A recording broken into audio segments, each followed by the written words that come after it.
गुरुदेव भगवान की जय। प्यारे कृष्ण कन्हैया लाल की जय। श्री अष्टावक्र गीता 7वां प्रकरण। मूलम।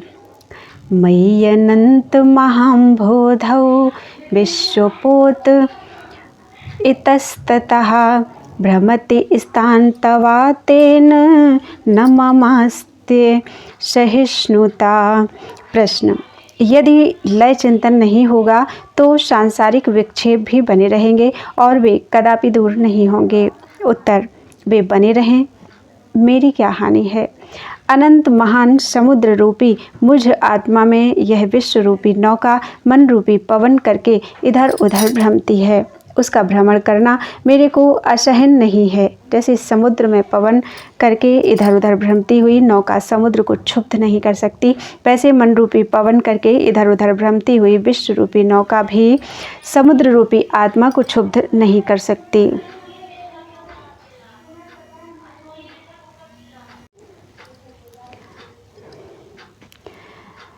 मूलम।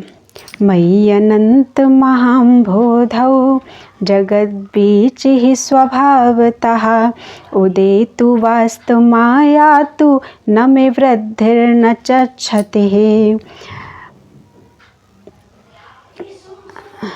पूर्व वाले वाक्य करके जगत के व्यवहार को अनिष्टता का अभाव कहा। अब इस वाक्य करके जगत की उत्पत्ति आदि को भी अनिष्टता का अभाव कथन करते हैं।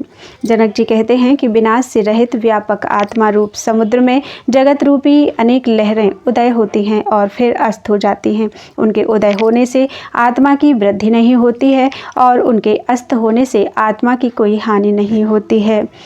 जैसे समुद्र की लहरों के उदय और अस्त होने से समुद्र की कुछ भी हानि नहीं है। मूलम। मयि अनंत महाम्बोधौ विश्वं नाम विकल्पना अतिशान्तो निराकार एतदेवाहमस्थितः। समुद्र और लहर के दृष्टांत से किसी को ऐसा भ्रम ना हो जावे कि आत्मा का विकार जगत है। इस भ्रम के दूर करने के लिए जनक जी दूसरी रीति से कहते हैं, मुझ महान समुद्र रूपी आत्मा में जो जगत की कल्पना है सो भ्रम मात्र ही है, वास्तव में नहीं है, क्योंकि मेरा अनंत स्वरूप निराकार है। निराकार से साकार की उत्पत्ति नहीं बनती है, जबकि आत्मा में जगत की वास्तव में उत्पत्ति नहीं बनती है। तो मैं प्रपंच से रहित शांत रूप होकर स्थित हूँ एवं लय योगादिक भी मेरे को करना उचित नहीं है। मूलम।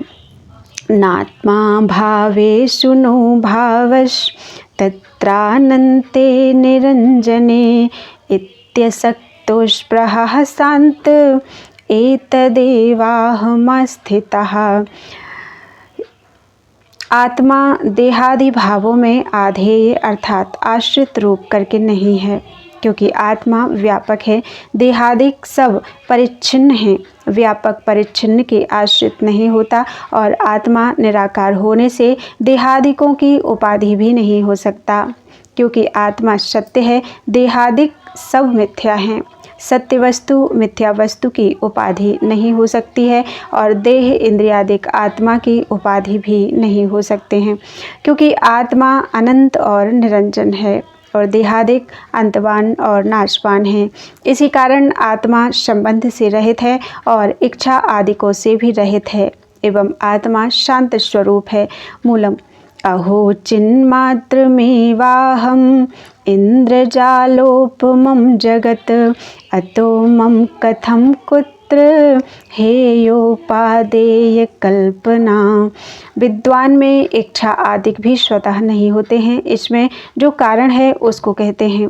जनक जी कहते हैं कि मैं चैतन्य स्वरूप हूँ और संपूर्ण जगत इंद्रजाल के तुल्य मेरी सत्ता के बल और अपनी सत्ता से रहित प्रतीत होता है। चूँकि जगत की अपनी सत्ता कुछ भी नहीं है, इस वास्ते मेरे को किसी पदार्थ में भी किसी प्रकार करके त्याग और ग्रहण की बुद्धि नहीं होती।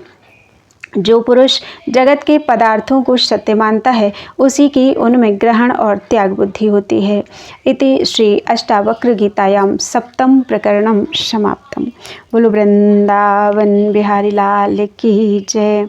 त्वदीयं वस्तु गोविंद तुभ्यमेव समर्पये तेन त्वदङ्घ्रिकमले रतिं मे यच्छ शाश्वतीम्।